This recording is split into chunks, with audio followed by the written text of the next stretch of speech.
The Scottish Government has passed a historic gender recognition bill allowing individuals as young as 16 to legally change their gender.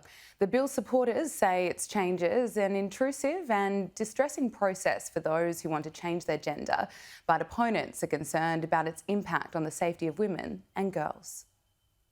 The symbol of equality looms over a parliament engulfed in a row over reform. Years of debate reached this crescendo, campaigners concerned making it easier to legally change gender, a step too far. The difficulty with this bill is it's not confined to trans people. It will allow any man to self-identify as a woman after 3 months of living as a woman, which is undefined, with precious little safeguards. These changes speed up the existing process. No diagnosis of gender dysphoria or medical reports are required. Applicants must live in their acquired gender for 3 months rather than 2 years. And 16 and 17-year-olds can also apply for a gender recognition certificate for the first time. It makes it easier to apply for a bank account, easier for a passport. A relief for the trans community, including Dylan.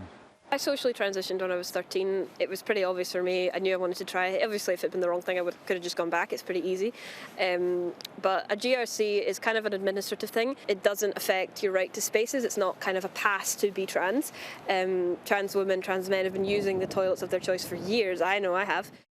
This has been politically bruising for Scotland's First Minister Nicola Sturgeon, who brought forward this legislation. One of her cabinet ministers resigned. The first time that's happened over a policy matter during her premiership. The first time it's happened since the SNP came to power in 2007.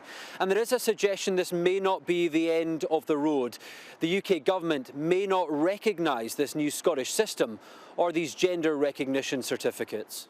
I think that would be disappointing if they chose to do that, and they already recognise GRCs from a number of other countries that have similar systems to our own, so that would be rather inconsistent. And of course they themselves were consulting about this back in 2018, and then of course they changed direction.